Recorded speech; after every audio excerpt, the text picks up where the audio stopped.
नमो नमः सर्वेभ्यः। अभी तक हमने श्रीमद् भागवत गीता के 16 श्लोकों का अध्ययन किया है। 16वें पद्य में हमने असत और सत तत्व के बारे में जाना कि असत जो है उसका कभी भाव यानी विद्यमानता सत्ता नहीं है और जो सत्य है उसका अभाव नहीं है।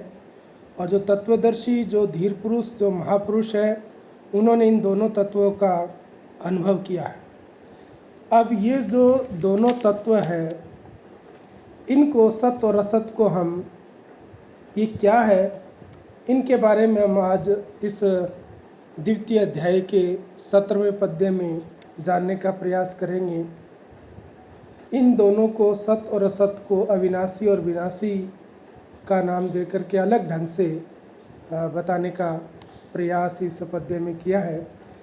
भगवान श्री कृष्ण अर्जुन को जो शोकग्रस्त हो रहे हैं उनका शोक दूर करने के लिए इस सत और असत तत्व के माध्यम से सांसारिक ज्ञान करवाने के लिए कहते हैं कि ये सत और असत क्या है।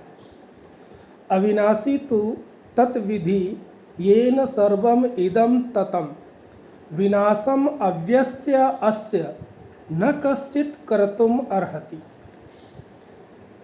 अविनाशी तू यानी अविनाशी तो तत्विधि तत् यानी उसको विधि माने जान कि अविनाशी तू तत्विधि अविनाशी तो उसको जान ये न जिससे इदम सर्वम यह संपूर्ण संपूर्ण का मतलब यह संपूर्ण संसार ततम यानी व्याप्त है जिससे यह सारा संसार व्याप्त है वो अविनाशी है उसको अविनाशी जान। अस्य अव्यस्य अस्य इस अव्यस्य अविनाशी का अव्यय यानी जिसका व्यय नहीं हो सकता जिसका विनाश नहीं हो सकता अस्य अव्यस्य इस अविनाशी का विनाशम विनाश कश्चित न कोई भी नहीं कर्तुम अर्हति कर सकता कि इस अविनाशी का विनाश कोई भी नहीं कर सकता। अविनाशी तू तत्विधि अविनाशी तो उसको जान यानी जो इससे पहले वाले पद्य में हमने सत और असत की जो बात कही थी उसमें पहले सत की व्याख्या करने के लिए तू पद आया है। तू यानी उनका विभाजन करने के लिए बताने के लिए तू अविनाशी तू ये तू पद असत की बात की थी ना उससे पहले सत की व्याख्या करने के लिए यहाँ पर तू पद आया।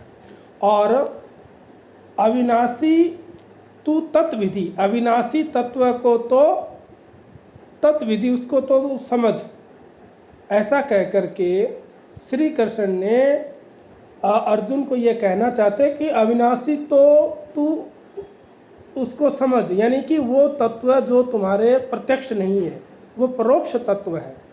अविनाशी तो उसको जाने यानी कि जो सामने नहीं है जो परोक्ष अप्रत्यक्ष रूप से है।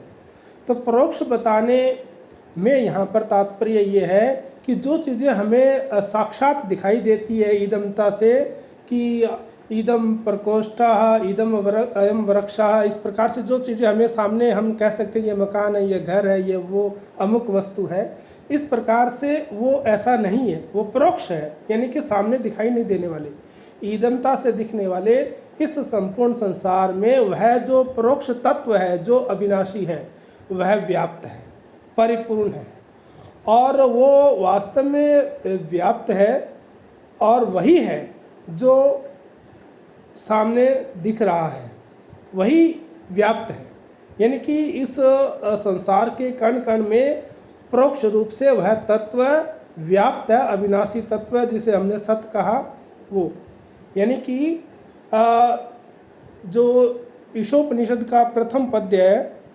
ईशावास्यमिदम कि यह ईश्वर से व्याप्त है ईदम यह संसार जो है इसके जर्रे जर्रे में कण कण में उसकी सत्ता है। तो कहते हैं कि तत्विधि तत् पद में जो सत तत्व है उसको परोक्ष रूप से कहने का तात्पर्य यह नहीं है कि वह बहुत दूर है मतलब हमें दिखाई नहीं देता इसका मतलब ये नहीं कि वो बहुत दूर है किंतु वह कहने का अभिप्राय यह है कि वो हमारी इंद्रियों का और मन का, अंतःकरण का विषय नहीं है। इसलिए उसको परोक्ष रीति से कहा कि जिसे हम देख नहीं सकते, इंद्रियों से परे का विषय है। और आगे कहते हैं येन सर्वम इदम ततम, जो हमने परोक्ष तत्व का है उसके बारे में कहते हैं कि वह सब इदम, यह संसार, सर्वम तत् व्याप्त, संपूर्ण रूप से व्याप्त है, ये न जिससे, उसी तत्व के द्वारा यह सारा संसार व्याप्त है। जिसको हमने परोक्ष का, उसी का वर्णन करते हुए कहते हैं कि ये सब संपूर्ण संसार जो उस नित्य तत्व से व्याप्त है, उस नित्य सत्य तत्व से व्याप्त है। और वह इस प्रकार से व्याप्त है जैसे हम कहें कि सोने के जो गहने हैं उनमें सोना है, और जो लोहे के जो अस्त्र शस्त्र, जो भी लोहे के उपकरण है उसमें लोहा है, पीतल के उपकरणों में पीतल है। इसी प्रकार से इस समस्त संसार में सब चीज़ों में, जैसे मिट्टी के बर्तनों में मिट्टी है, जल से बनी जो है उसमें बर्फ़ में जल व्याप्त है, इसी प्रकार से यह संपूर्ण संसार में वह सत्य तत्व इस संसार के जर्रे जर्रे में, कण कण में व्याप्त है। अतः हम कह सकते हैं कि वास्तव में यह संसार सत्य तत्व से ही जानने योग्य है। अगर हम इसको जानना चाहते हैं तो इसको सत्य तत्व मान करके हम इसे जाना जा सकता है। और आगे वो कहते हैं कि विनाशम अव्यस्य अस्य न कश्चित कर्तुम अर्हति। अस्य, यह जो अव्यस्य, अव्यय है, जो अविनाशी है, उसका विनाशम, विनाश जो है वो न कश्चित कर्तुम अर्हति, कोई नहीं कर सकता। कि ये जो शरीरी, जिसे शरीरी कहा, जिसे देही कहा, जिसे सत कहा और जिसे अविनाशी कहा, ये अविनाशी है। इस अविनाशी का, अस्य, इस अविनाशी का, अस्य अव्यस्य, इस अविनाशी का न कश्चित विनाशम कर्तुम अर्हति, कोई इसका विनाश नहीं कर सकता। परंतु जो शरीर है, जो देह है, वह विनाशी है। जो असत है वह विनाशी है, क्योंकि वह नित्य विनाश की तरफ जा रहा है प्रतिक्षण। जैसे मैंने पहले वाले श्लोकों में आपको बताया था कि वह प्रतिक्षण इस शरीर में, इस देह में परिवर्तन हो रहा है, प्रतिक्षण यह बदल रहा है। तो इस विनाशी के विनाश को कोई रोक नहीं सकता। तो भगवान श्री कृष्ण अर्जुन को कहते हैं कि तू जो सोचता है कि मैं अपने संबंधियों से युद्ध नहीं करूँगा तो ये नहीं मरेंगे, पर वास्तव में तुम्हारे युद्ध करने से अथवा न करने से इस अविनाशी और विनाशी तत्व में कुछ भी लेश मात्र भी फर्क नहीं पड़ेगा। अर्थात जो अविनाशी है उसका कोई विनाश कर ही नहीं सकता, और जो विनाशी है उसका विनाश होकर रहेगा। अब आपके चिंतन करने से कुछ भी अंतर नहीं आने वाला है। यहाँ पर अस्य पद के लिए देखो, अस्य ये जो पद है, इससे जो सत्य तत्व है उसको अस्य मतलब इस, यानी कि जैसे कोई चीज़ हमारे सामने ही है, प्रत्यक्ष ही है, तो प्रत्यक्ष रूप में जो परोक्ष वस्तु है, जो अविनाशी, उसको प्रत्यक्ष रूप में कहने का तात्पर्य ये है कि ये जो प्रतिक्षण बदलने वाले शरीरों में जो सत्ता दिखाई देती है, जो सत्य तत्व, जो अविनाशी तत्व जो हमें दिखाई देता है, दिखती है, वह इस सत्य तत्व की है। जो शरीर हमें दिखता है ना, उसमें ये सत्य तत्व है। जो परिवर्तन शरीरों में दिखता है वह इस सत्य तत्व का ही है।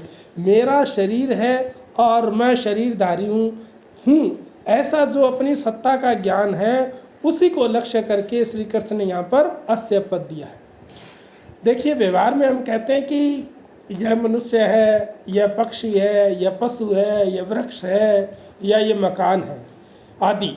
तो इसमें जो मनुष्य, पशु, वृक्ष, मकान, पक्षी आदि जो पहले भी नहीं थे और आगे बाद में भी नहीं रहेंगे, और वर्तमान में प्रतिक्षण इनमें अभाव में जा रहे हैं, इनमें परिवर्तन हो रहा है।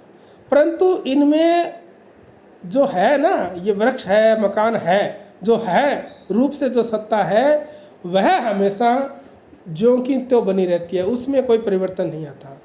कहने का अभिप्राय यह है कि मनुष्य, पशु, वृक्ष, मकान, पक्षी आदि जो भी संसार, यानी जो असत है, जो विनाशी है, और जो है, ये अविनाशी आत्म तत्व है। इसलिए मनुष्य, पशु, वृक्ष, मकान आदि तो अलग अलग हुए, परंतु इन सब में है तो एक ही रहा। खैर वृक्ष है, पशु है, मकान है, पशु, वृक्ष, मकान आदि अलग अलग है, लेकिन है जो है ना वो एक ही है। इसी तरह में मैं मनुष्य हूँ, मैं पशु हूँ, मैं देवता हूँ आदि में शरीर तो अलग अलग हुए, पर हूँ जो है ना, हूँ अथवा है वो एक ही रहता है, और वही इस संसार में व्याप्त है, वही अविनाशी है। येन सर्वम इदम तत्तम, कि जिससे यह सारा संसार व्याप्त है। तो यहाँ पर ये जो पद आया है, ये पद यहाँ जीवात्मा के लिए आया है, परमात्मा के लिए नहीं, जीवात्मा के लिए आया है यहाँ पर। और ये जो आगे हम पढ़ेंगे 8वें गीता के 8वें और 8वें अध्याय के 22वें श्लोक में और 18वें अध्याय के 46वें श्लोक में, यहाँ पर यही पद बाद में परमात्मा के लिए आया। अभी ये जीवात्मा के लिए है, आगे ये परमात्मा के लिए आया है। इसका तात्पर्य ये है कि अब दोनों आप कहेंगे कि फिर अलग अलग क्यों आया। इसका अभिप्राय ये है कि जीवात्मा का जो सर्वव्यापक है वो परमात्मा के साथ साधर्म्यता से है। जैसे परमात्मा संसार से असंग है, ऐसे ही जीवात्मा भी शरीर और संसार से स्वतः स्वाभाविक असंग है। जीवात्मा की स्थिति किसी एक शरीर में नहीं है, वह किसी शरीर से चिपका हुआ नहीं है, परंतु उस असंगता का अनुभव न होने से ही जन्म और मरण के बंधन में पड़ा रहता है और इसका जन्म और मरण हो रहा है। यही बात समझाने के लिए श्री कृष्ण ने अर्जुन को कहा है कि जो अविनाशी है उसका कभी विनाश नहीं हो सकता, और जो विनाशी है उसका विनाश होके रहेगा, उसको आप रोक नहीं सकते। इसलिए आपको व्यर्थ में चिंता नहीं करनी चाहिए।